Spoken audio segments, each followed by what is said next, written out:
Бишкектин суугунан, Бишкектин ышынан ушунчалык тажаган учурда кээде баарын жыйнаштырып туруп, айылга гана кетким келет.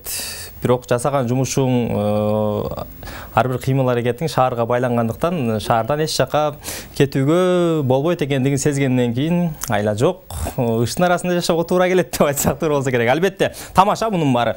Канчалык жашообузда кыйынчылык көйгөй жаралбасын, ошол нерсенин баарын чечүүчү жолун же болбосо бул кыйынчылыктын баары убактылуу экендигин сезе биле турган болсок, жашообузда ар дайым ийгиликтер коштойт. Студиябыздын меймандары бар, ырча аткаруучулар Адилет Дүйшөнбек уулу жана Элиза Абдыраевалар. Бүгүнкү кечте силерге жагымдуу эмоция, ошону менен бирге эле жагымдуу кайрыктарды, жагымдуу ырларды тартуулайбыз деп келип калган учурлар. Саламатсыздар, кутман кечиңиздер менен. Саламатсыздарбы? Саламатсыздар. Ден соолук жакшы. Шүгүр буюрса. Канчалык сыртта суук болбосун, бирок ошонун баарына туруштук берип, бүгүнкү кечте биздин сүйүктүү теле көрүүчүлөрүбүзгө жагымдуу маанай тартуулайбыз, Буюрса. Комуз даярбы, Элиза? Кана бир комуз менен тааныштырып коюңузчу. Мени.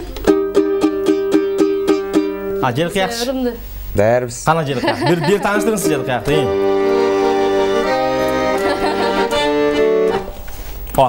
Биздин чармачыл топ даяр. Балаты даяр, мен даяр. Анда урматтуу теле көрүүчүлөр, силер даяр болсоңуздар, бүгүнкү кечте өзгөчө эсте калаарлык күндөрдүн бири болуусуна сиздер дагы бизге көмөкчү болуңуздар. Студиябыздын келген меймандарына кызыккан сурооңуз болсо, каалоо тилегиңиз болсо, түз байланышка чыгыңыз. 59 20 шаарыбыздын коду 312. Жана WhatsApp номурга 0995 23 25 81 деп терип туруп, SMS билдирүү калтырыңыздар. Келиңиздер анда. Бисмилла дегенде эле ырмай баштайлы эфирде. Келин сен баягы кыздын кырсачылуу дейт. Баштайт деген суроо. Өзүңүз баштап бериңиз. Мен баштайбын. Анда мен сен дегенде деген чарманы аткарып берейин. Сиз баштап коесузбу?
Кол чабабыз сүйүүдө, махабатта кыйкырып жар салуу эмес, шыбырап айткан сезимдер түбөлүктүү жана ошону менен бирге эле шыбырап айткан сүйүү бул нерсе көбүрөөк жашайт деп айтат. Ошондуктан канчалык ички эмоцияны сыртка чыгарууну эмес, ошол нерсени туура жеткирүүнү үйрөнө турган болсок, сөзсүз түрдө биз ийгиликтүү кадам жасаган болобуз. Студиябыздын меймандары менен дагы бир жолу эсиңиздерге салып өтөлү.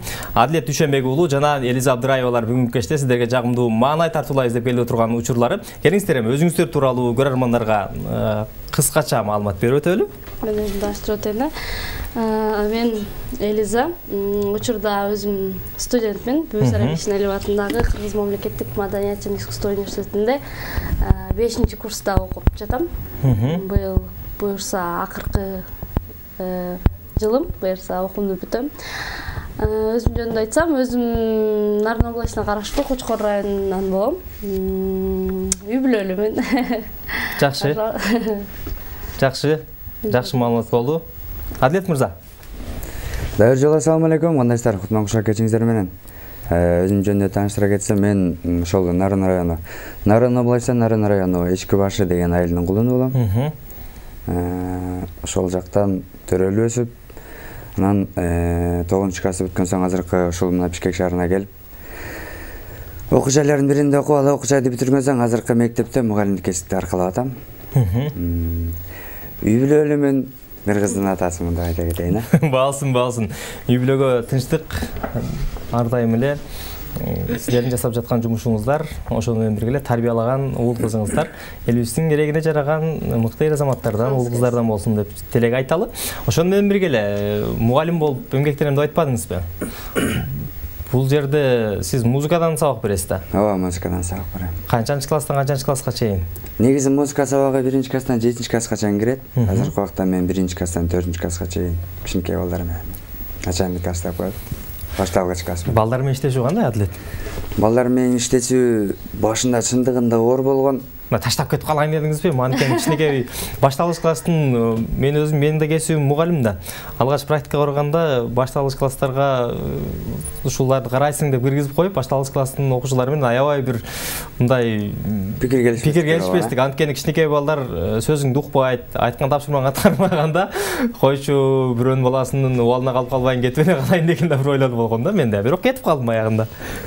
Башында чындыгында эле биринчи барганда ал ошол башталгыч класстын окуучулары баягы буга чейин сабак берип көрбөгөндүккө тааныбагандыкка баягы тааныбасты сыйлабас дегендей эле мамиле кылышат башында.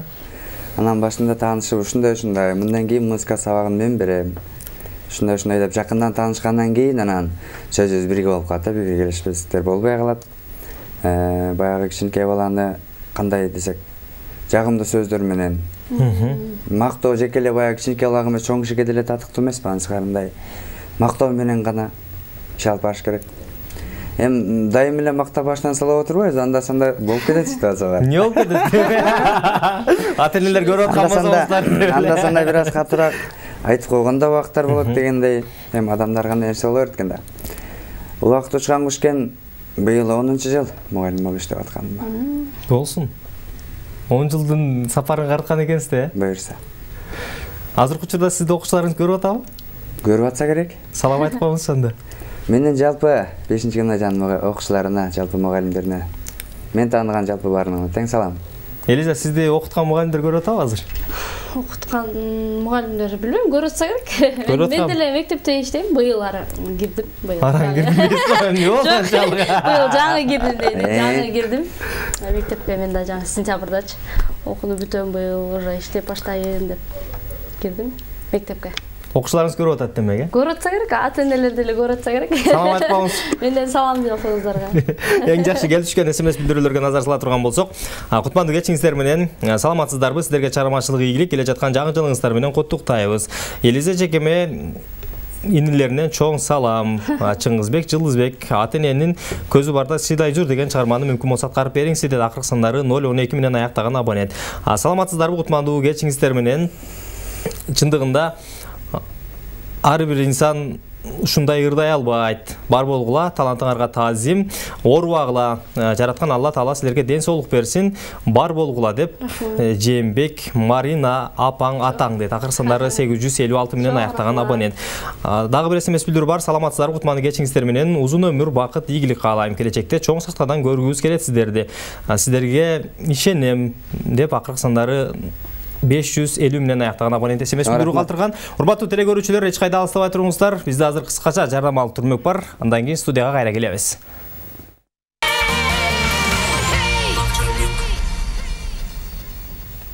Адилет мырза, анда Желкыяктын коштоосунда сизден жагымдуу чыгарма угалы келиңиз. Желкыяктын коштоосу менен жакшы бир чыгармаларын аткарып берейин.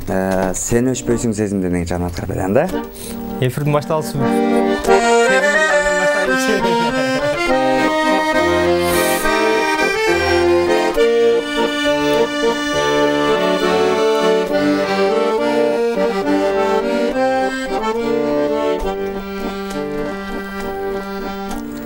Жылдар өтөр, жылдыз өчөр, жаштык өтөт, ай жалын өчөр. Жалгыз гана сен өчпөйсүң, ай сезимден. Айланчыктап сени көргөн кезимде, ай жылдызды кара чумун ай көзүңдөн. Алан сайын ала качып карегим, атагана ошондогу ай көзлеримен. Жылдар өтөр, жылдыз өчөр, жаштык өтөт, ай жалын өчөр. Жалгыз гана сен өчпөйсүң, ай сезимден.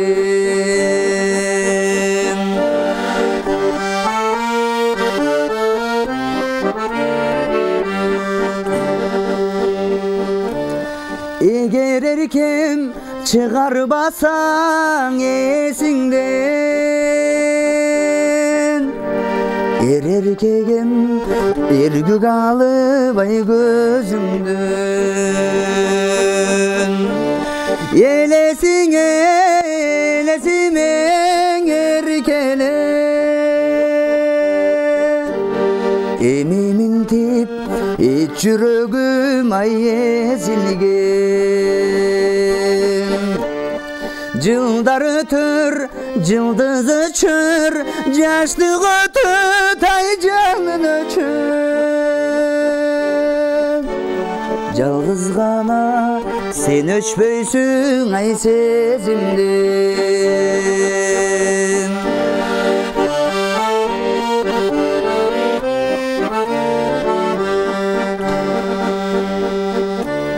Болочоктун бакталайы сезилген,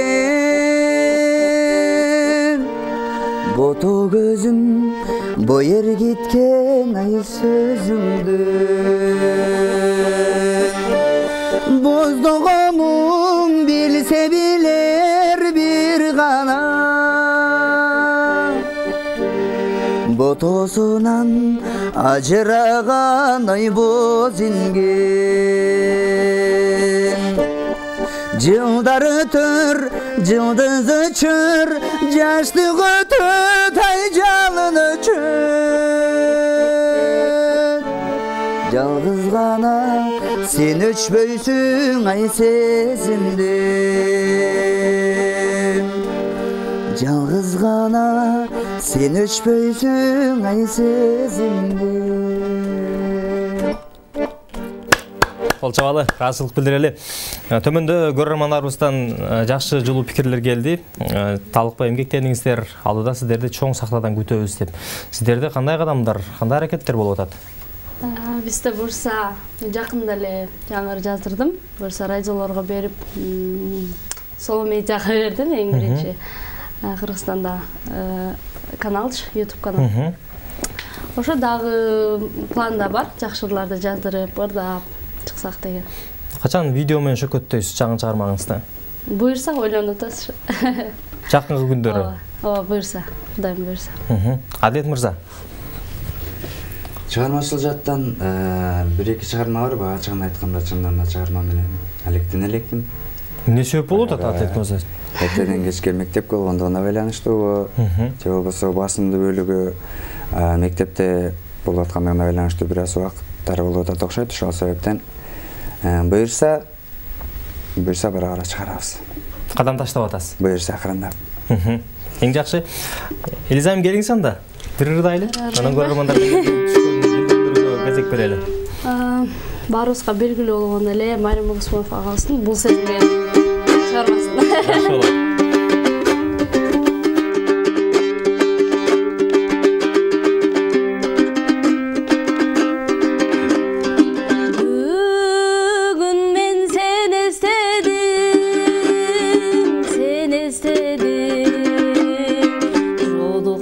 Айтып берем себептерин, жаштыгым кеткечекти, өмүрүм өткөчөктү, бул сезим абасудай керектедим, бул сезим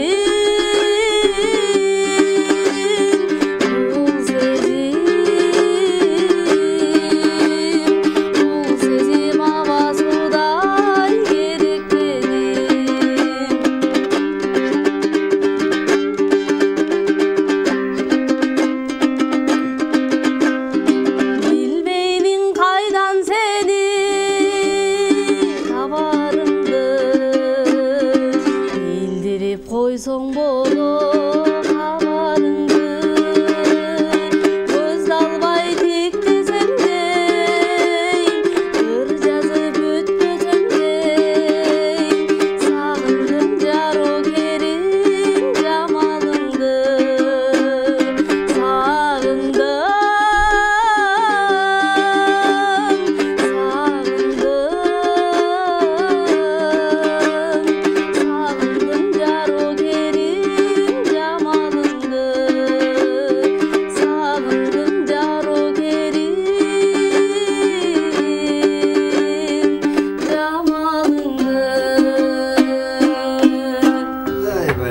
Бале, расылык билдирелим. Азыркы учурда бизди ырлардын авторлору көрүп жаткан болсо, кутмандуу кечиңиздер менен деп салам айталы. Келип түшкөн SMS билдирүүлөр бар. Саламатсыздарбы? 5-чи канал. Биз үй бүлөбүз менен ар дайым көрөбүз. Алайдан Күлчөдөн чоң салам. Эки жигитке тең, эки чармачыл инсанга тең терең ыраазычылык билдиремин. Буюрса, алдыда өзүңөр айткандай талыкпаган эмгек менен чоң сахнадан күтөбүз силерди. Үнүңөр аябай жакшы экен. Адилет, Элиза бар болгула, эң башкысы ден соолук, үй бүлө мүчөлөрүңөргө тынчтык каалайбыз деп акыркы сандары 068 менен аяктаган абонент бизге Алайдан Күлчөдөн салам жолдоп жаткан учуру. Бизден Алай Күлчөгө салам. Саламатсыздарбы? 5-чи канал. Келе жаткан жаңы жылыңыздар менен барыңыздарды чын жүрөктөн куттуктайбыз. Жана ошондой эле бүгүнкү студиянын меймандарына биринчиден ден соолук каалайм, экинчиден чыгармачылык ийгилик. Жана ошон менен бирге эле жагымдуу чыгармаларды ар дайым кыргыз эл үчүн арнап жүрө берсин. Адилеттин дагы, Элизанын дагы үнү аябай жакшы экен. Негизи эстрада эмес, ушундай жандуу менен ырдаган мага аябай жагат дейт. Акыркы сандары 961 менен аяктаган абонент. Дагы бир SMS билдирүү бар. Саламатсыздарбы? Кутмандуу кечиңиздер менен. Адилет, келе жаткан жаңы жылың менен ишиңе ийгилик, көп конкурстарга катышып, ийгиликтерди жарата бер деп акыркы сандары 605 менен аяктаган абонент SMS билдирүүсүн калтырган. Саламатсыздарбы? 5-чи каналдын жалпы жамааты ишиңерге ийгилик. Кандай жакшы жүрөсүңөр дейт. Ой, чоң рахмат. Аябай сураштыр көрөрманыбыз, чоң рахмат. Мүмкүн болсо, суранат элем бүгүнкү студияга келген меймандардан Рыспай Абдыкадыровдун ырларынан болсо ырдап бергилечи, өтүнөмүн дейт. Чыгармачылык ийгилик каалаймын, бар болгула, оорубагыла деп акыркы сандары 631 менен аяктаган абонент SMS билдирүүсүн калтырган. Дагы бир SMS билдирүү бар. Саламатсыздарбы? Кутмандуу кечиңиздер менен. Эки дүйнө тең бактылуулук каалайбыз, бар болгула, чыгармачылык ийгилик каалайбыз. Адилет, ден соолукта бол, ооруба, үй бүлө мүчөлөрүң менен аман бол.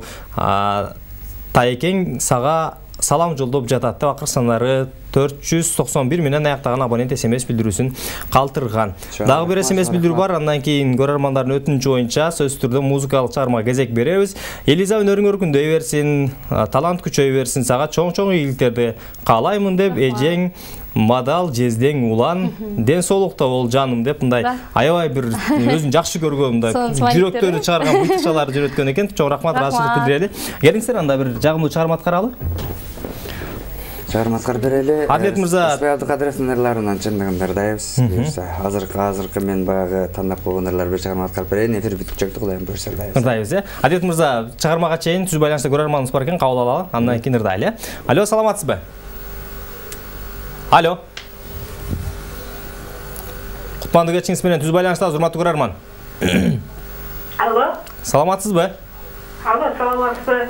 Саламатчылык, кош келиптирсиз, түз байланыштабыз. Алло, саламатсызбы? Саламатчылык. Мен конокторго ден соолук, анан мен эртең айнежем алло? Угатабыз, урматтуу көрөрман. Мен конокторго суда бергим келип атат. Мен эртең айнежем тууамын эле. Ошого каалоо айтып, анан жакшы ырыңарды арнап коюңуздар. Силерден суранам, эртеңки жаңы күнүңүздөр менен. Келаткан жаңы күнүңүздөр менен. Эртеңки жеңиңиздин туулган күнүңүз менен, эртең туулган күнү.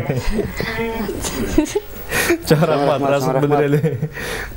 Чоң рахмат, урматтуу көрөрмандар, бизге байланышка чыгардан мурда сөзсүз түрдө өзүңүздү сыналгыдан олагыраак кармап, бизди сыналгыдан эмес уюлдук телефондон укканга аракет жасаңыз, жана ошону менен бирге эле бирдике дагы бир көз жүгүртүп коюңуз деп айтар элем. Өзүнүн өздүк майрамын белгилеп жаткан жалпы мекендештерди чын жүрөктөн куттуктайбыз. Ар дайым эле жараткан жашооңуздарга жакшылыгын аябасын деп тилек айталы. Адилет мырза, келиңиз анда, ырдайлы. Баягы Жанышбек Учкаров агабыздын нарындан камакка чыгармасын аткарып берейин,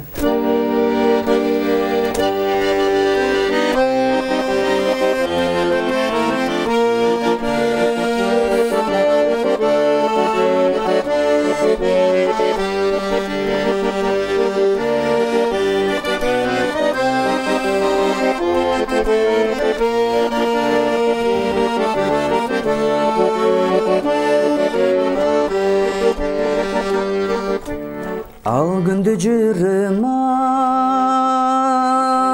унутпай, атыңдың атаймай угузбай, аргасыз күндүң але кечирем, асманның апагай булутай. Asmandan apagoy, asmandan apagay, asmandan apagoy, ey bulutay. Gör albas gözdür ay sizge de, köp sözdün aytamı tizmeler. Görgüzbet ile baletımızın göz tibese kenayı sizge de, göz tibese kenay, göz tibese kenoy, göz tibese keni iyi sizge de.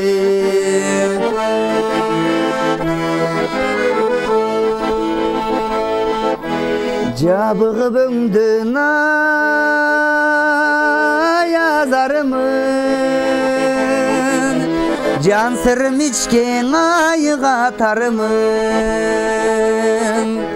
Jarratkan jalgan ale dünyada, jalgı siz üçün ayı yaşarımın.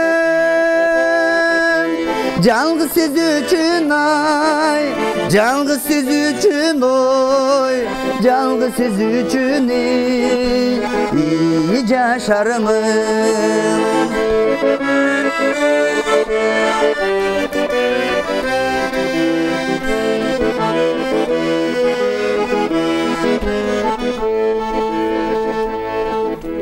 Ansızdan ömür yazayar, az çıkar sizi de yanınıza. Nasihat bolup ele tübölük narını tapkan ayı mahabat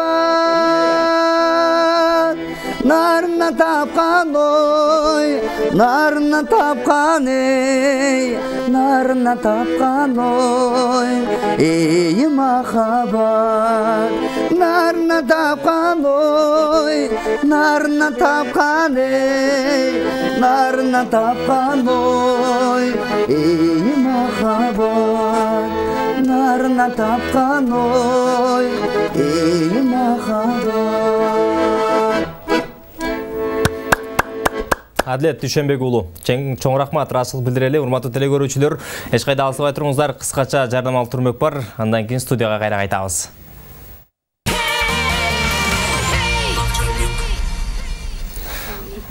Адлет Элиза. Алдыда жаңы жыл.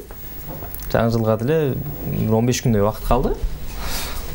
Ар бир жумушту жасаганда, мисалы үчүн, мага ушундай аябай кызык да. Балатын жасап жаткан учурда аябай карап, бул ылдыйраак туруш керек болчу. Балким өйдөрөөк турат эле деп ушунчалык кооздойбуз да. А сиздерде жаңы жылга кандай даярдык? Жаңы жыл тосуптур негизи. Балаты кооздойсуздарбы деген? Баягы кичирээк чакта чындыгында балаты кооздоп, анан үйдө ушундай ар кандай жылтырактар менен кооздогон аябай чындыгында жакшы көрчүбүз. Азыр деле баягы андан алыспыз деген сөздөн алысмын да. Азыр деле баягы айлыга барып, ата-энемдин жанында бир эликте тосом деген ниетим бар. 2022 Балатын айылдан кооздойсуздар. Балатын айылдан кооздойсуздар. Айылда сиз? Мен келечекте эле кооздоп коюш керек үйдөгүлөр. Сизди келетти, Мен бала чакта үйдө жаңы жылда аябай негизи кичинекейден аябай күтөсүң го. Күтүп, атамдар, апам жыл сайын жаңы жылда эме кылыпчы. Аябай күчүк да, кымыз чаптап, эмеде. Айылда. Жаңы жылгачы атайын бозо салып, алма чаптап, мурда ушундай болчу, азыр андай деле болбой калды го көп. Айылдар деле андай болбосо, айылда деле негизи андай жөнүп барат, анан азыр болсо билбейм, мен деле жаңы жылда деген мындай мурда кичинекей кезимдеги эме жок да. Азыр болсо сессияга келатат, даярдаш керек. Көйгөйдө чоңой дебейсиз. Ооба, анан жаңы жылда болсо турмушка чыкканыма 3 жыл болду. Буюрса үй бүлө менен эле, үйдөн эле эл катары эле дасторкон жайып, тозобуз. Мурда кичине алиби, жаңы жылдын эмеси да, символу да. Ошентип эле төсүп коебуз, дасторкон даярдап эле. Буюрса жакшы эле өтөт ушундай. Бул суроону Элизага берсем, Элизага мындай ыңгайсыз болуп калышы мүмкүн. Адлет сизге берейин. Аяз атага кача жаздыңыз беле? Аяз атага жок, кача жазган эмесмин. Аяз ата өзү эле келип иштеп кетипчи да, кача жаздырбай элечи кичинекейсте. Элиза сизчи? Жок. Жана бир кичинекей мектептин окуучусу Аяз атага кача жазса, көрсө кошунасы эле бою чоңураак, анан курсактуу киши экен, ошол киши эле барып бетине кадимки бет капты кийип эле Аязда болуп коет экен да. Мен аны билип калган бала. Аяз атага кат жаз деп үйдөгүлөрүм баары сен жакшы боло турган болсоң Аяз атага белек берет десе. Койгулачы, кошунадан сурап туруп алып алам деп коет дейт. Ошондой деле неме болгон да. Аяз ата белек чыта элек бекен деп анан баягы үйдөгү кичинекейлерге неметип калсак, бирөөсү билип калган окшойт баягы. 6-7 класс карындашым билип калып, жок, Аяз ата келбейт, аны силер эле тиги машинанын үстүнө же бак жакка бир жакка илип коюп турбайсыңарбы? Өзүңөр эле. Ага чейин баягы эртерээк чыгып илип койчубуз да, анан аны каяктан көрүп калганы белгисиз. Ошондой ошондой бир окуя болуп өткөн да. Баягы баланы эч кандай куулук шумдук менен алдай албайсың дейт кана, анткени алар жашоого түнүк көз караш менен карап, ичинде болгон нерсени түз айтат дейт. Анысыңарындай негизи эле жашоодо ар бир инсан эгерде өзүнүн өчпөс изин калтырам дей турган болсо, бул баласына татыктуу тарбия берүү керек деп айтат акырмандардын сөзүндө. Азыркы учурда бизди үй бүлө мүчөлөрү менен көрүп жаткан телекөрүүчүлөрүбүзгө кутмандуу кеч, ошон менен бирге эле үй бүлөңүздөргө тынчтык, бейпилчилик каалайбыз. Элиза, ырдайланды. Ооба, күтүп атам качандыр. Анда эмесе, жалпы телекөрүүчүлөр үчүн Анапия Раймекова эжебиздин жүрөгүм ооруйт деп эңистеген чарбасаты.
Бале, бүгүнкү кечте Адилет, Элиза, канчалык суук болбосун, кыш өзүнүн өкүмүн канчалык сүрбөсүн, бирок көрөрмандарыбыздын үйүндө жылуулук, ошон менен бирге жагымдуу маанай тартуулап жатканыңыздарды далилдеп, көрөрмандардан келип түшкөн билдирүүлөр бар.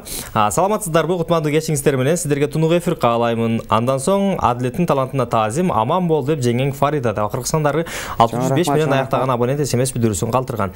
Урматтуу көрөрмандар, сиздерден келип түшкөн SMS билдирүүлөрдүн баарын өз дарегине жеткизебиз, андыктан шашпаңыздар. Биз саат 11-ге чейин кызмат кылабыз сиздерге. Саламатсыздарбы, 5-чи канал. Ишиңиздерге ийгилик каалайбыз. Адилет байке, биз сиз менен сыймыктанабыз. Көптөгөн ийгиликтерди багынтып жүрө бериңиз. Айназик Нурел деп Кыргызстандагы 841 миллион аяктаган абонент SMS билдирүүсүн калтырган. Саламатсыздарбы, кутмандуу кечиңиздер менен. Ишиңиздерге ийгилик болсун. Адилет, Элиза, чармачылык ийгилик каалайм. Бар болгула, үнүңөр өчпөсүн, чоң сахнадан күтөбүз силерди деп Кыргызстандагы 393 миллион аяктаган абонент SMS билдирүүсүн калтырган. Саламатсыздарбы, кутмандуу кечиңиздер менен. Мүмкүн болсо жубайыма деген ырдырдап бериңиздерчи. Суранат эле дейт Кыргызстандагы 760 миллион аяктаган абонент. Урматтуу көрөрмандар, эфирдин жүрүшүндө сөз түрдө орундатканга аракет жасайбыз. Түз байланышта көрөрманыбыз бар, кабыл алабыз. Алло, саламатсызбы? Саламатсыздар.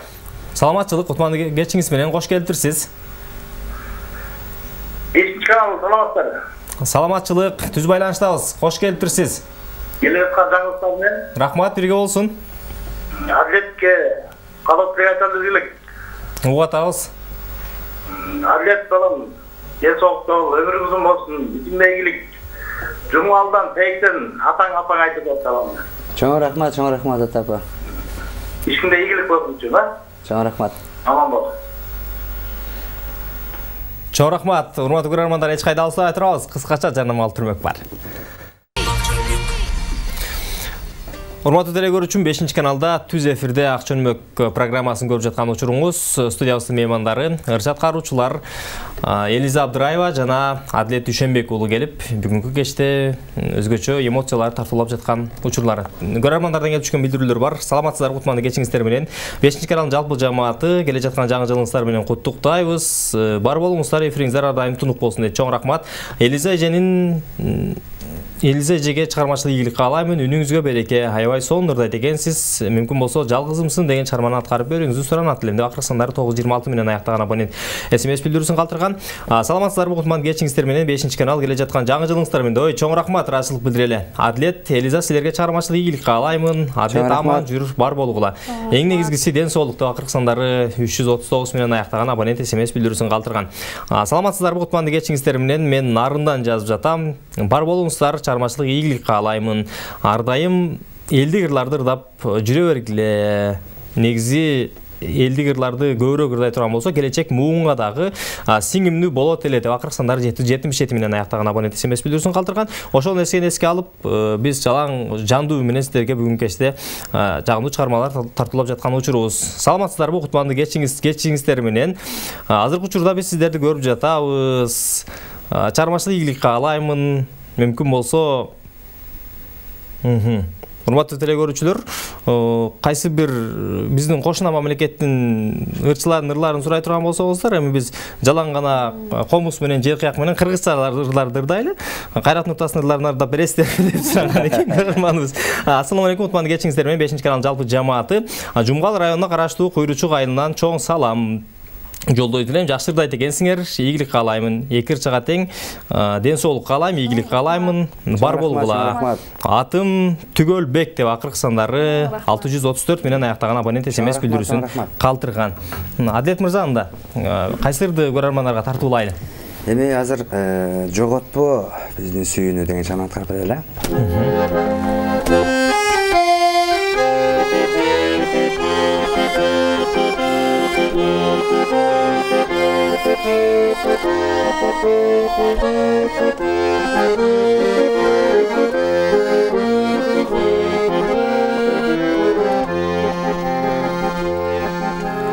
Ömürgө men da bir gelgem, özüңdü taza dili menen. Özüңde bağırda ötsöm deyim, öçmөгөн sүйüңür menen. Mahabat ömür gülümü, al yaştığa ömür bürümü. Yolumuzda kalsa koşulmay, çoğutpu da bizden söyünü. Yolumuzda kalsa koşulmay, çoğutpu da bizden söyünü.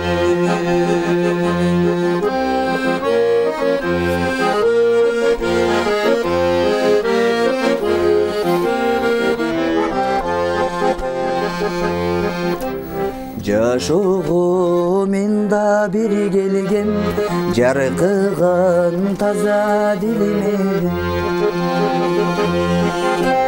Jarqınıma sende bir dayımın, jağımduna süykümün menen. Mahabat ömür gülümü, al yaştığa ömür bürümü. Kartayıma gitti koşulmay, korgul bana bizden söyünü.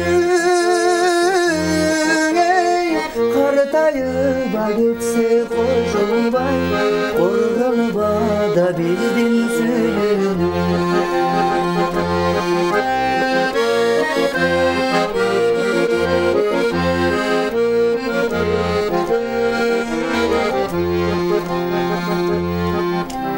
Tapqanım sensin mürgöktün, taptaza tunuq mürgögün. Ötkürsüm eken sen estep, ömürdün soňky münötün. Mahabat ömür gülümü, al yaştığa ömür bürümü.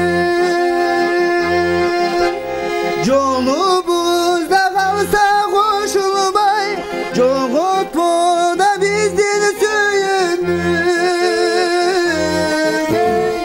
Yolumuzda kalsa koşulmay, çoğutpu da bizden söyünü. Yolumuzda kalsa koşulmay, çoğutpu da bizden söyünü. Bale, кол чабалы. Айтылган сөздөргө кайрыла турган болсок, эң бактылуу сүйүү бул жетпей калган сүйүү деп айтылат экен, бирок мен ал нерсеге кошулбайм. Эң бактылуу сүйүү бул сүйүктүү менен бирге түтүн булатып, артыңдан тукум калтырган эң бактылуу сүйүү болсо керек деген ойду айткым келип турат. Сиздер 5 каналдагы чөнөк программасын көрүп жатасыз. Урматтуу телекөрүүчүм, студиябыздын келген меймандарына каалоо тилегиңиз болсо түз байланышка чыгыңыз. 5927 шаар узун коду 312 жана WhatsAppка 0995 23-20-81 деп сактаңыздагы SMS билдирүү калтырыңыз. Азыр бизде кыскача жардамалык түрмөк бар.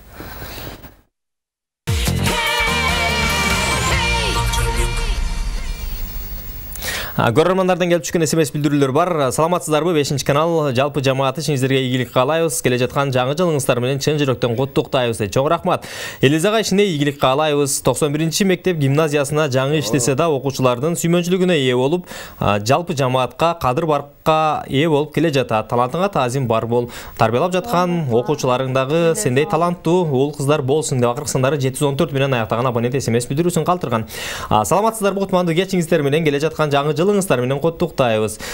Жалпы чоң кеминдиктердин атынан ийгилик каалайбыз. Өнөрүңөр өркүндөй берсин, өсө берсин деп акыркысындары 804 менен аяктаган абонент SMS билдирүүсүн калтырган. Көрдүңүзбү? Бир райондун эли сиздерге SMS билдирүү калтырып, салам жолдоп жаткан үчүн. Саламатсыздарбы? Кутмандуу кечиңиздер менен мен Элизага чын ден соолук, узун өмүр каалаймын. Чармачылык ийгилик, үй бүлөң менен бактылуу өмүр сүр. Биз сага ишенебиз. Ийгилик сага. Байкең, Элдос жеңең, Айзада деп акыркысындары 750 менен аяктаган абонент SMS билдирүүсүн калтырган. Саламатсыздарбы? Кутмандуу кечиңиздер менен кандайсыздар? Үнүңүздөргө береке, сон нурдайт экенсиздер. Эфир аябай сон болуп жаткан учуру. Бар болгула, үй бүлө мүчөлөрүңөр менен аман болгула. Адилет, ишиңе ийгилик каалаймын. Эски башыдан ысы ысык салам, аман бол деп акыркы сандары 896 менен аяктаган абонент SMS билдирүүсүн калтырган. Саламатсыздарбы, кутмандуу кечиңиздер менен, талантыңыздарга таазим. Адилет байке бар болуңуз. Биз сизди түз эфирден көрүп жатабыз, сиз менен сыймыктанабыз деп жеңең Гүлмира, карындашың Нуржамал деп акыркы сандары 973 менен аяктаган абонент SMS билдирүүсүн калтырган. Саламатсыздарбы, кутмандуу кечиңиздер менен. Бүгүнкү эфир аябай кызыктуу болуп жаткан учуру эки конокко тең чармачылык ийгилик каалаймын, бар болгула. Үнүңөр өчпөсүн, чармачылык бийиктиктерди каалаймын деп акыркы сандары 325 менен аяктаган абонент SMS билдирүүсүн калтырган. Саламатсыздарбы? Элиза иштериңе ийгилик, үнүңө береке, ден соолук болсун. Келе жаткан жаңы жылыңар менен чын жүрөктөн куттуктаймын деп Көлдөн жеңең деп акыркы сандары 961 менен аяктаган абонент SMS билдирүүсүн калтырган. Сүйүмкан жеңең деп калтырган. Саламатсыздарбы, кутмандуу кечиңиздер менен, Акчанөк программасы 5-канал ишиңиздерге ийгилик каалайбыз. Жана бүгүнкү студияга келген коноктор чындыгында таланттуу Ырчы мырза, Ырчы айым экен. Бар болуңуздар, сиздерге Сусамырдан чоң салам деп акыркы сандары 967 менен аяктаган абонент SMS билдирүүсүн калтырган. Чоң салам. Могу жерде бир көрөрманыбыз ушунчалык бирина күлкүлүү кылып жазыптыр да, окуймбу? Котман кеч кыргыз элине ысык салам жолдойм. Адилет, чармачылык ийгилик, азаматсың деп коллегаң 5 деп добуш берем сага деп мындай быйтыкча жүрөк сүйгөн быйтыкча коюп коюптур да, акыркы сандары 639 менен. Эми бул жерде быйтыкчаны койгондо мырзабы же айымбы ушулай кызык болуп атат, мен үчүн деп тамашалап койгон. Саламатсыздарбы, кутмандуу кечиңиздер менен. Элиза ар дайым чармачылыгыңа ийгилик болсун, үй бүлөң менен бактылуу өмүр сүр, ден соолукта бол, жасаган иштериңе жараткан Кудай береке берсин деп апаң деп акыркы сандары 607 менен аяктаган абонент SMS билдирүүсүн калтырган. Саламатсыздарбы, кутмандуу кечиңиздер менен. Бир караганда баары жөнөкөй, бирок жасай келгенде баары татаал болсо керек. Кандай дейсиздер дейт. Сиздерге суроо салып атат. Туура. Ага көргөн көзгө жөнөкөй деп айтылган, бир көргөнгө чындыгында мынтип жасап койсо болот турбайбы деп ойлойбуз. Бирок ошону самый деле аткара келгенде чындыгында кыйын болуп калат. Мисалы үчүн бекерден айтылбаса керек, чынчык сойсо дагы сапчы сойсун. Ар бир инсан өзүн түшүнүш керек. Өзгөчө болот. Ошондой. Негизи кичинекей убакта мектепте окуп жүргөн учурда аябай ушул музыкалык аспаптарга кызыгып, мен деле болбой эле байкеме айтканын кылып 2 айланып 3 айланып атып, эмне десе ошонун баарын жасап атып, байкем оозунан чыкса макул эле баарыначы. Ошончур байкеме комуз алдырттым да. Мен да оюмда бат эле үйрөнүп алам го деген ой болгон. Бирок жасай келгенде чындыгында аябай бир татаал, түшүктүү жумуш деп айтсак туура болсо керек. Келиңиздер анда ыранайлы көрөрмандарга. Элиза. Очеретим келди. Акырзон мен ырдап койбоймун да. Жакшы болот. Түңкөрдү. Түгөлбай Казак түңкөр. Эң жакшы көргөн ырым.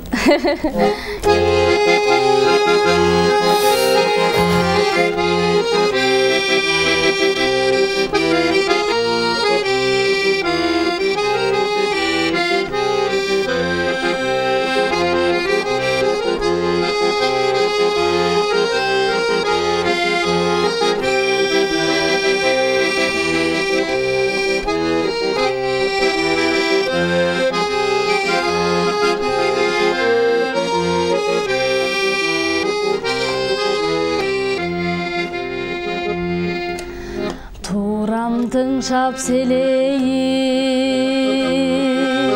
үн катпастан дирилдеткен кусалып добушумду чертким келди менин да ушул күнү бирок коркоп албайбын комузумду жок менен уккум келет башкача үндү жаз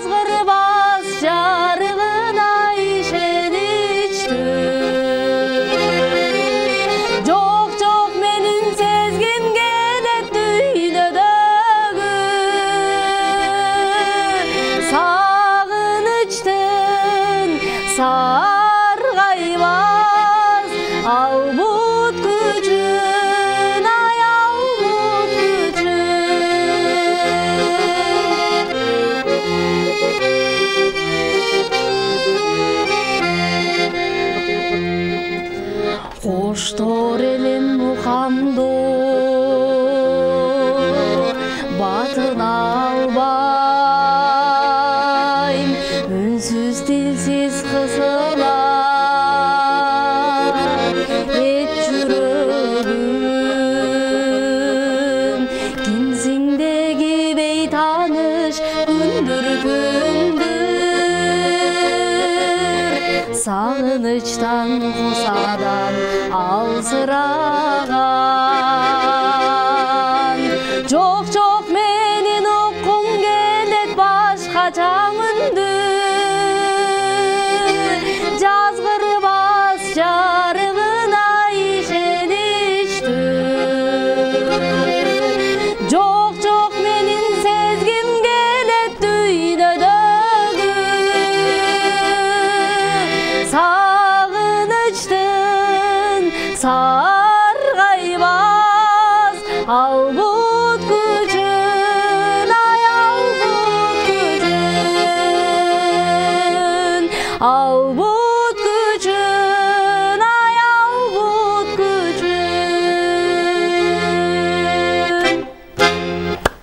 Вали, қол чоғала. Элиза айтпадыңыз бу, мен ең жақсы көрген ырым депчи. Негизи ар бир эле ырчынын, аткаруучунун кайсы бир учурда аябай кубанган учурда же жашоодо өйдө ылдый болгон учурда отуруп алып, же болбосо кандайдыр бир жумуш жасап алып, өз алдынча кыңылдап ырдаган ыры болот да. Ооба. Сиздин ырыңыз демек ушул ыр, э? Ооба. Мен бул ырды мурда ырдачы деле эмесмин. Бирок угуп жүрчүмүн. Аскат Мусабеков, Айым Айылчиева көрдашканго анан көп ырчырдаганда, жолдошум менен таанышканда ошолорду ырдаткан багач, өзү фортепиано чет вокалист жолдошум да. Ушуларды ырдап көрсөң. Сүйүүлөр ушунда башталган экен да, э? Ооба, ырдап көрсөң деп, үнүңө жакшы жарашат болуш керек деп ырдатканда башында ырдаганда эле аябай жаккан. Өзүмө да аябай жат, тажабай ырдайм да ушуларды. Элиза, демек сиздердин жолдошуңуз менен бири беле болушуңузга ушулар себепчи болду беле? Ооба, ушундай десек болот. Эң жакшы айтылбаган сырлар, айтылбаган кептер Акчанбек программасында айтылат кээде. Эмоциялар деп коюшту. Албетте тамаша. Инсан сүйүнгөндө, кубанганда өзүнүн эмоциясын сыртка чыгарып тура турган болсо, ал инсан оорубайт деп психологдор айтып жүрбөйбү? Түз байланышта көрөрманыбыз бар. Кабыл алабыз. Алло, саламатсызбы? Алло, саламатсызбы? Кутмандуу кечиңиз менен саламатчылык, кош келипсиз. Кандайсыңар? Могу Элиза деген кызымды көрүп атабыз, биз прямой эфирдемин. Кош келипсиз. Биз да сизди угуп атабыз. Көрөт атабыз. Анан жакшынакай комуз кармап турат, кыргыздын комузун Элизабыз. Бирок мен кийип, жакшынакай кийим кийип, кыргыздын кийим кийип келбештен шым менен отурат. Баягы шыпыргы кармаган дворниктей болуп, мен муну жактырган жокмун. Кызым мындан ары этиңде болсун, жакшынакай, татлакай кызы кезиң, ырдаганың да жакшы экен, бирок көйлөк кийип келип, ырдаганга мен суранам. Саламатта бол, жакшы калгыла, рахмат. Ошону айтайын дедиңиз беле? Ооба, ошону айтайын дегем. Себеп дегенде негизи кандай ырдайт экен? ырдаганы жакшы, бирок ол кийинип келгени мага жаккан жок. Жашыңыз канчада, апа? Менин жашым 65-те. Чоң рахмат. Айтылган сөз акыл болсо уккан кулак макул болот дейт. Мен сиге акылымды айтып атам. Себеп дегенде жакшынакай ырдайт экен, кармаганы кыргыздын комузу.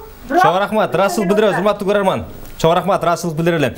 Айтылган сөз акыл болсо уккан кулак макул болот дейт. Сөзсүз түрдө биз улуулардын жана ошону менен бирге эле туура айтылган сөздөрдү сөз түрдө туура кабыл алабыз. Көрөрмандардан келип түшкөн билдирүүлөр бар. Дарегине жеткизе турган болсок, саламатсыздарбы? Кутмандуу кечиңиздер менен Акчанбек программасынын ишине ийгилик каалайбыз. Чоң рахмат. Азыркы учурда биз сиздерди түз эфирден көрүп жаткан учурубуз дейт. Саламатсызбы, Адлет агай? Көп ырларды ырдап жүрө бериңиз. Биз сизди аябай жакшы көрөбүз. Көп акча болуп, көп жашасын. Адлет агайдын үнү жакшы экен дейт. Адлет агай ийгилик дейт. Адлет агай А класста окуткан, а мен А класстын окуучусу Субанкулов Асланмын деп акырсандар. 911 менен аяктаган абонент СМС билдирүүсүн калтырган. Саламатсыздарбы, кутмандуу кечиңиздер менен жаштарга ийгилик каалаймын. Ар кандай сөздөр айтыла берет. бирок алга карай кадам таштай бергиле дейт. Аман болгула, Адилет сен азаматсың, Элиза Сонурдайт экенсиңер. Ишиңерге ийгилик, эжеңер Света деп акыркы сандары 396 менен аяктаган абонент SMS билдирүүсүн калтырган. Саламатсыздарбы кутмандуу кечиңиздер менен. Ырчыларга ден соолук каалаймын, көбүрөөк ырдап берүүңөрдү өтүнөт элем дейт. Акыркы сандары 700 менен аяктаган абонент SMS билдирүүсүн калтырган. Саламатсыздарбы кутмандуу кечиңиздер менен. Акчөлмөктү биз ар дайым үй бүлө үзчөлөрүбүз менен көрөбүз. Ишиңизерге ийгилик болсун. Келе жаткан жаңы жылыңыздар менен чын жүрөктөн куттуктайбыз дейт. Чоң рахмат, ыраазычылык билдирели. Ош шаарынын Төлөйкан айылынан сиздерге Рысбаев Өмүралынын үй бүлөсүнөн чоң салам жолдойбуз. Адилет, Элиза бар болгула, чарманчылык ийгилик каалайбыз. Ар дайым үнүңөр өчпөсүн, кыргыз элине жаңырып турсун деп акыркы сандары 668 менен аяктаган абонент SMS билдирүүсүн калтырган. Саламатсыздарбы кутмандуу кечиңиздер менен дейт. Адилет агай азаматсыз ийгилик каалайбыз деп Адилеттин окуучулар SMS-ин калтырган. Саламатсыздарбы кутмандуу кечиңиздер менен 5-каналдын жалпы жамаатына чарманчылык ийгилик каалайбыз. Бар болуңуздар, эфириңиздер ар дайым тунук болсун. Салам Элиза, кандайсың? Жан булактагы бөлөлөрүңдөн чоң салам, ишиңе ийгилик, чарманчылык ийгилик каалайбыз. Көктөм эле деген ырды мүмкүн болсо ырдап берчи. Жалпыңыздарга нарындан чоң салам деп акыркы сандары 233 менен аяктаган абонент SMS билдирүү калтырган. Дагы бир SMS билдирүү бар. Саламатсыздарбы кутмандуу кечиңиздер менен. 10 арчадан салам жолдойбуз. Адилет байкеме, булбулдай болгон үнүңүз эч убакта өчпөсүн. Ар дайым алга карай кадам таштай бериңиз. Чарманчылык ийгилик бийиктиктерди каалайбыз деп 428 менен аяктаган абонент SMS билдирүү. Эфирибиздин убактысында тарып баратат. Мүмкүн болсо музыкалык чыгармага кезек берели, келиңиздер. Бир чыгарма аткарып берейин. Жүрөк сыры чыгармасын аткарып берейин.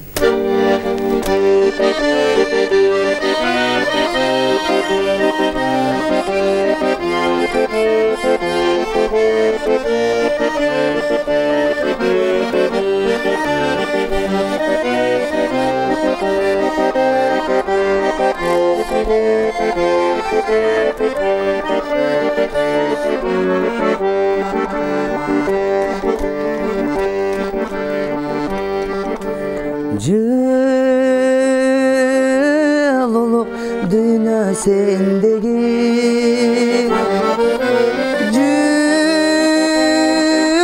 жүрөктүн кылын эрмеди сүйүүнү кайдан сезмекмин турмуштун билбей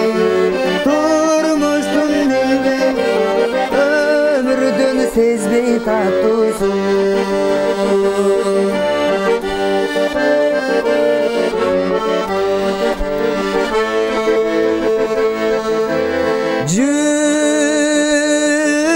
жүрөктүн сезбей арзусун турмуштун сезбей ашуусун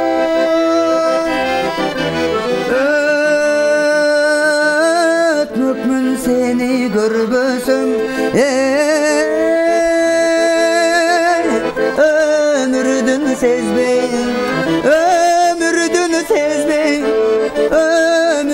sezbey tatusun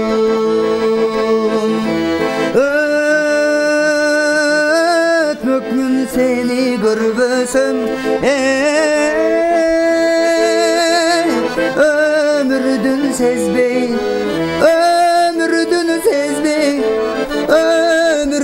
сезбей татуусун жашоонун сезбей татуусун. Дали, кол чабалы, ыраазычылык билдирели. Эфирибиздин убактысы тарып баратат. Элиза, мүмкүн болсо сизден көрөрмандардын өтүнүчү суранычы боюнча, эгерде макул көрсөңүз, Көктөм эле деген чыгарманы. Жакында эле ошол ырды жаңылатып жаздырганда сөйнө бир коспо, солдон.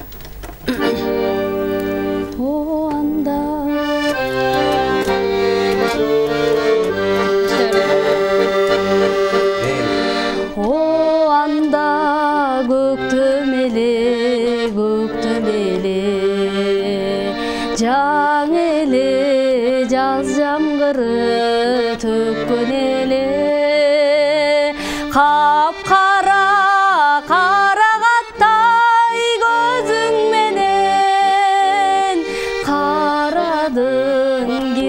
какпай көккөдеге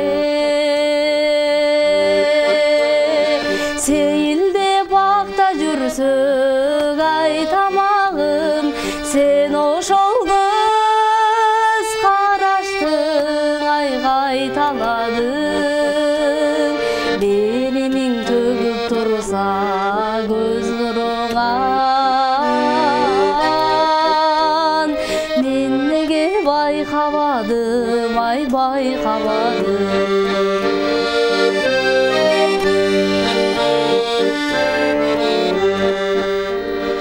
болгондур байкабастык тагдырымда тагдырдын тайыздык же тардыгында сезимде отту тандап да карасаң сен үчүн кечер элем бардыгынан негедир ошол жазды эстей берем эстейм дагы андай жазга мен жетпей келем алиги сенигиндей көз карашты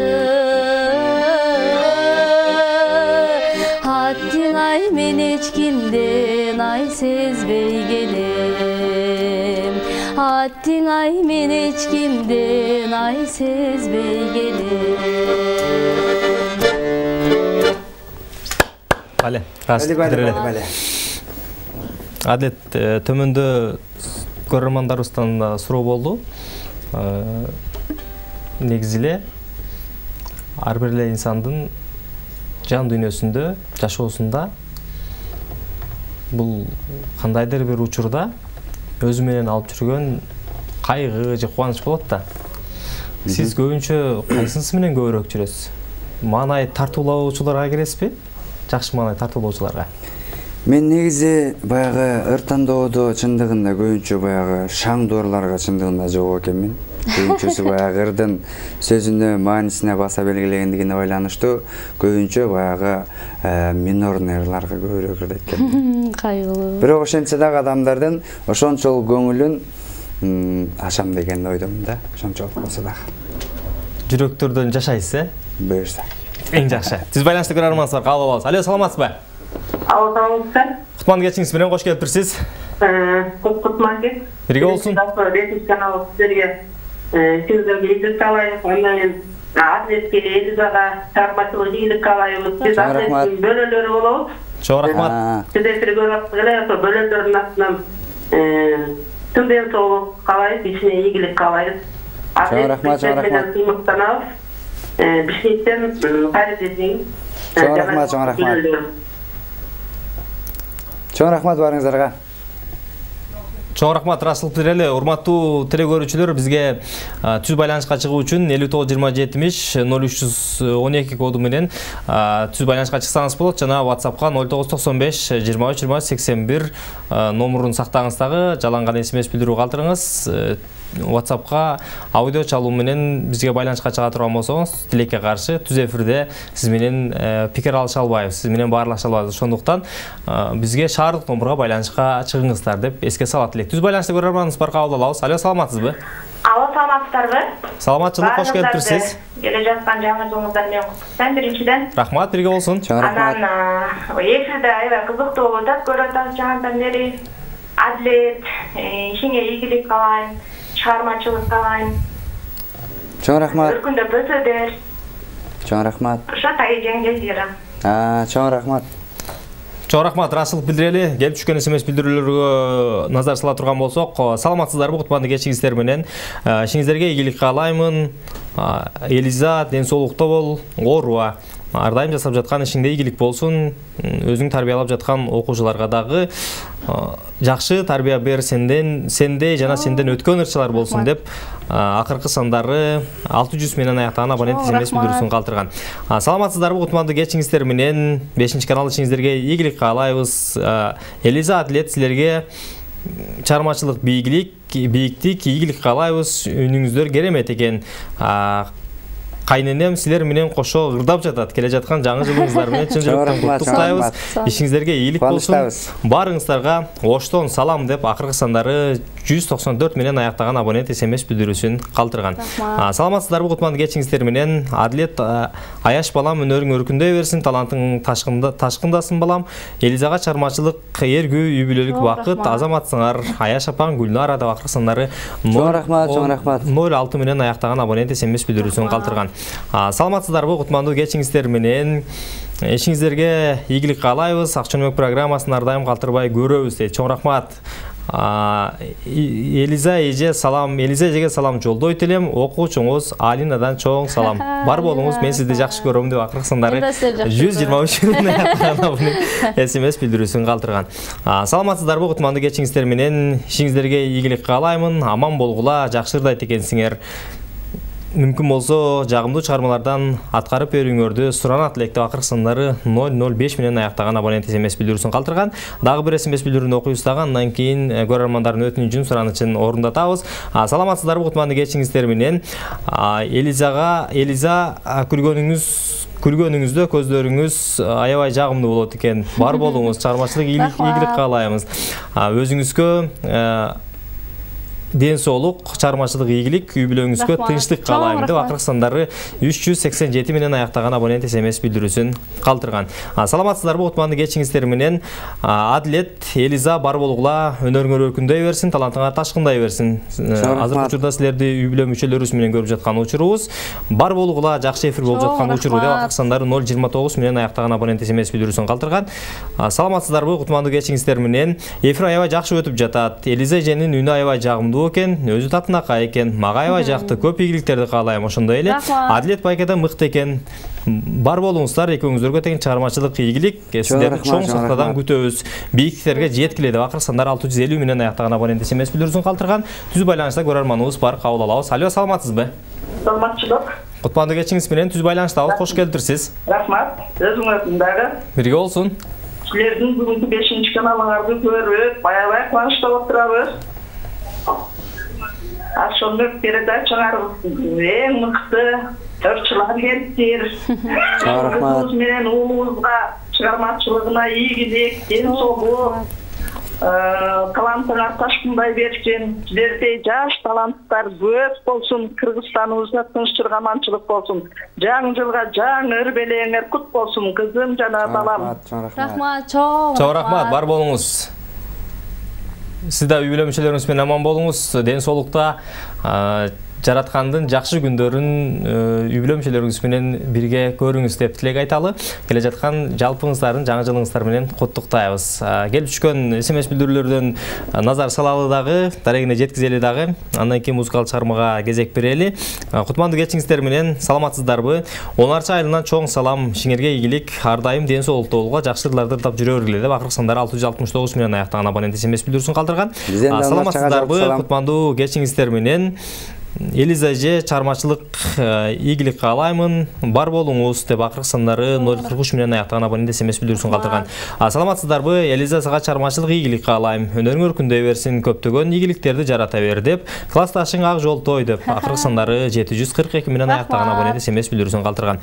Саламатсыздарбы? Кутмандуу кечиңиздер менен. 5-канал келе жаткан жаңы жылыңыздар менен чын жүрөктөн куттуктайбыз. Адлет үнүңө береке досум. Сени менен сыймыктанабыз. Классташың Исламдын үй бүлөмдүн атынан сиз чоң салам жолдойм. Бар болуң, чыгармачылык ийгилик каалайм деп SMS билдирүүсүн калтырган. Акыркы сандары 117 менен аяктаган абонент. Ассаламу алейкум, Шабдан, эфириңе ийгилик каалайм. Жана бир апа Элизанын көйнөгүнө бир азын айтып кетти эле, бирок мен бир аз макул эмесмин. Албетте кыргыздын көйнөгү менен комуз жакшы жарашат, бирок Элизанын үстүндөгү костюму өзүнө аябай жарашып турат. Ылайым Батыштын, Европанын кыздары деле керек болсо ушундай костюм менен комуз ойноп калышсын. Негизи сын айтканда мурда бир аз ойлоно түшсөк жакшы болот эле деп акыркы сандары 233 менен аяктаган абонент SMS билдирүүсүн калтырган. Соңку SMS билдирүү, анан ырдайлы. Кутмандуу кечиңиздер менен 5-канал ишиңиздерге ийгилик каалайбыз. Адлет жезде сизге ийгилик каалайбыз. Аделина Раяна деп акыркы сандары 616 менен аяктаган абонент SMS билдирүүсүн калтырган. Түз байланышта көрөрманыбыз бар, кабыл алабыз. Алло, саламатсызбы? Алло. Айтам. Кутмандуу кечиңиз менен саламатсызбы? Урматтуу көрөрман, байланыштасызбы? Алло, саламатсыздар. Кош келиптирсиз, сиз байланыштасыз. Мен ушул Абилеттин агасы болом, ушу Абилетке. Алло. Түз байланыштабыз, угат алып сизди, келиңиз. Уланта бериңиз. Алло. Алло, ушул Абилетке агаларыбыз ушу ишине ийгилик, ден соолукту, семьясына бакыт, ар дайым эле ушундай өркүндөй берсин. Чоң рахмат, бар болуңуз. Келиңиздер, эфирдин убактысына дагы саналуу мүнөттөр калды. Сиздерден соңку чыгармалар болсун. Мен бир чыгарма аткарып берейин, Баягы талантты аябай баалап аткан жалпы эл журтка чоң ыраазычылык айтуу менен биргеликте талантты сүйгөндөрдүн эсиндемин да. Чыгарма аткарып берейин.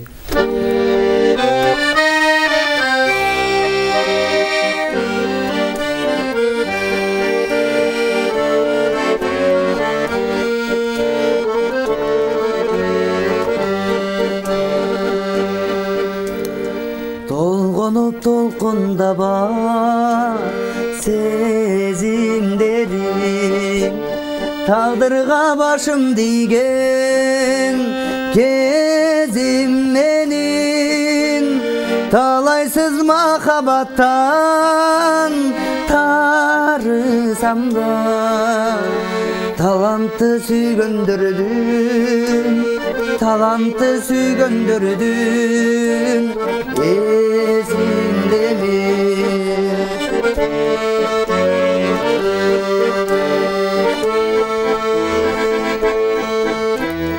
Буркурап боздой бербе сезимдерим базардан кайтып калган кезим менин баласын балабасын башка бирөө баркымды билгендердин эсиндемин.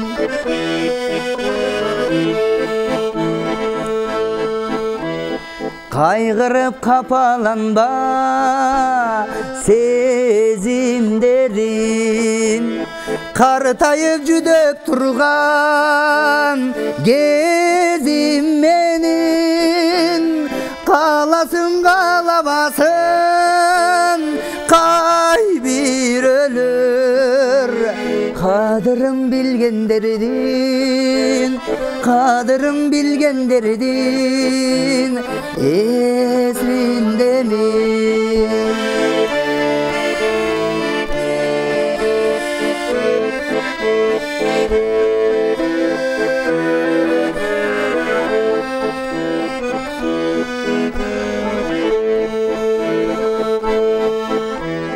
Зыркырап сыздай бербе сезимдерим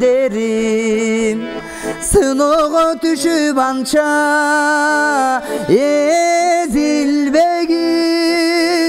сан миңел кайратымды сезип турам сырымды билгендердин эсиндемин. Талайсыз махабаттан тарысам да талантты сүйгөндөрдүн эсиндемин.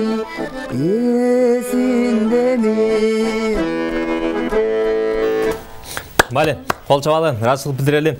Элиза айым, сизден кечирим сурайбыз. Эфирибиздин убактысы соңуна келип калды. Буюрса, жаңы жыл алдынан жаңы жылдык эфирге чакыралы. Ошондо дагы жагымдуу чыгармаларды жалпы көрөрмандарга тартуулайлы. Сиздерге чоң рахмат. Чоң рахмат. Жалпы көрөрмандарга жагымдуу маанай тартуулап, ошону менен бирге эле жакшы ырлар ортоп бергениңиздерге ыраазычылык билдиребиз. 5-чи каналдын жалпы жамаатынын атынан жана Акчөнөмөк программасынын атынан. Бар болуңуздар. Чоң рахмат. Сиздерге чоң рахмат. Чоң рахмат. Бирге болсун сиздердин жаңы жылыңыздар менен. Урматтуу телекөрүүчүлөр, студиябыздын меймандары Адилет Дүйшөнбек уулу жана Элиза Абдыраевалар болду. Бүгүнкү кечте сиздерге жагымдуу маанай тартууладык деп ишендирди айтсак болот. Анткени келип түшкөн билдирүүлөр жана көрөрмандар менен жандуу байланыштын жыйынтык чыгара турган болсок. Эфир толкунун Сыдык Асаналиев башкарды, программанын режиссеру Аскар Бактыбек, үн режиссеру Кыялбек Султанов болду жана программаны мен Шабдан Гүлжигитов алып бардым. Жалпыңыздардын түнүңүздөр бейпил болсун. Ким болбойлу, кандай гана жумуш кылбайлы, адамга күн сайын ең қиыны адам болу экенин унутпайлы. Адамдашып жылдыздарга